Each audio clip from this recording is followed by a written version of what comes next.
What's going on, everybody? It's your boy Rick One Ball coming at you with another episode tonight. Full slate of NBA action around the league. We had about 8 total games.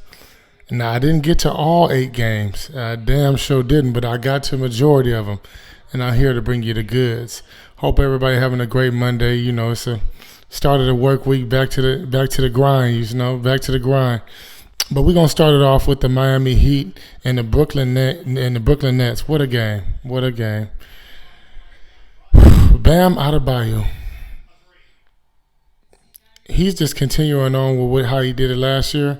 How he was just coming through, just being a defensive presence, being an efficient player.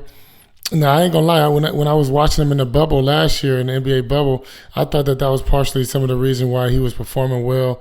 You know, because a lot of people had that little controversy saying it's not going to be a hard championship because the bubble, blah blah blah. So I thought that had a real reason why Miami was able to perform the way they did and get to the NBA Finals.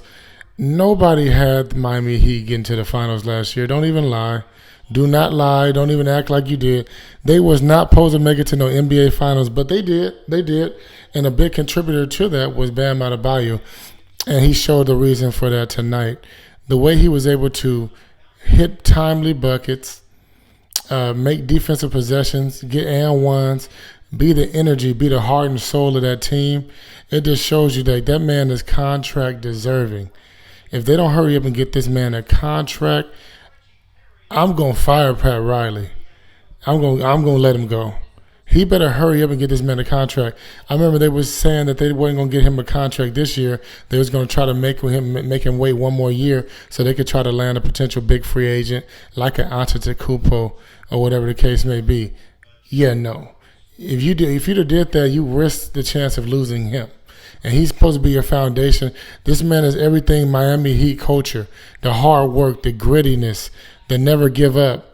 You know, he shows that, he embodies that. So I got a lot to say about Bam Adebayo. The way I seen him perform tonight, even though it was in a losing effort, he definitely got my respect tonight, and it shows that this might be an Eastern Conference preview. So, like I said about the Brooklyn Nets messing around with the Cleveland Cavaliers the other last week, they better quit playing with these boys specifically, because come playoff time or even a little bit before playoff time, Pat Riley, Eric Spoelstra, they get these boys ready to play. They get these boys on a string. You know, Udonis Haslem, they get these boys ready to pump. They get them pumped up, get them ready to go. They can beat anybody. They feel like they can go out there and beat the Monstars over there on Space Jam. They feel like they can do anything. So, yeah, this might be an Eastern Conference preview. Like I said, Miami Heat had a losing effort tonight.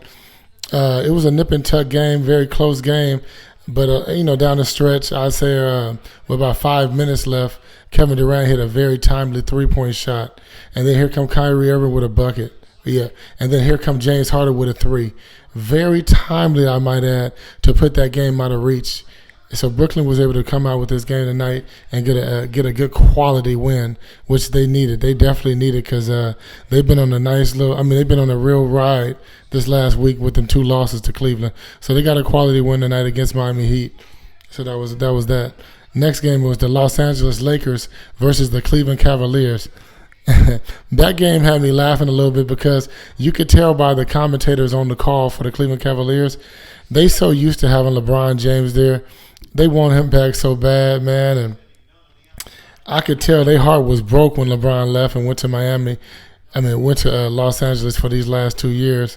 But yeah, nonetheless, he came out to ball this tonight. Let me ask this question: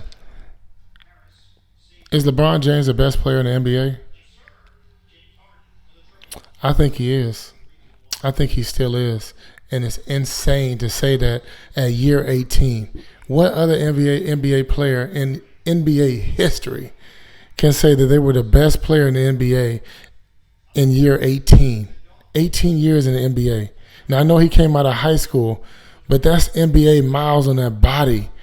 Coming out of high school like that, even the guys that came out of went to college and had those 4 years of college, that's college ball 4 years. You know what I mean? That ain't got nothing on no NBA 82 game, predicated season, playoffs potentially, all the controversy going on with that. Yeah, this man is in year 18, and I can honestly say I believe he's the best player in the NBA because he's turning it on and off. There's no question. It's not just an automatic on switch with LeBron no more. That's not what's happening. He has an on-off switch, but his off switch is better than a Paul George on switch.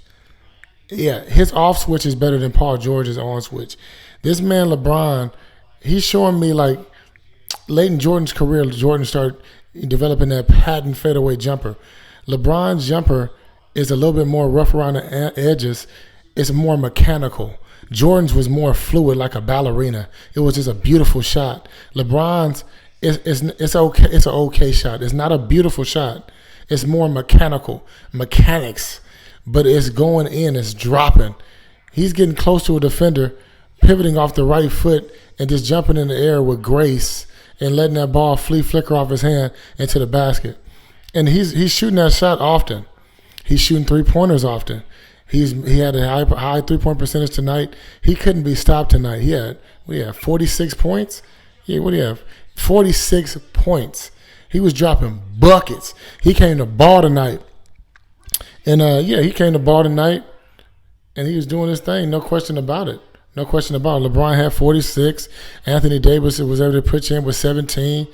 Marcus Gasol, he got to get his consistency level up because he only had 2 points.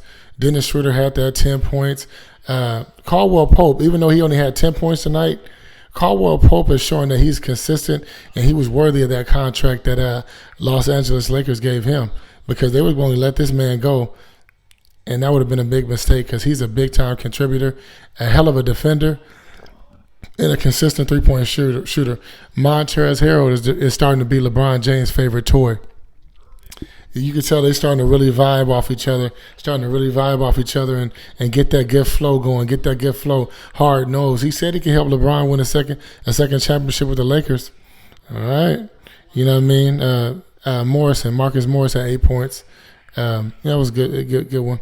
But yeah, this was a good quality win tonight against the Cleveland Cavaliers because Cleveland Cavaliers is not a scrub team. You know, they were in the game. The one thing that was it was a drawback, even though it was a Lakers win, it was a drawback because the Lakers let them back in the game. Defensively, they let the Cleveland Cavaliers back in the game, which that can't happen. That can't happen with a championship contender team.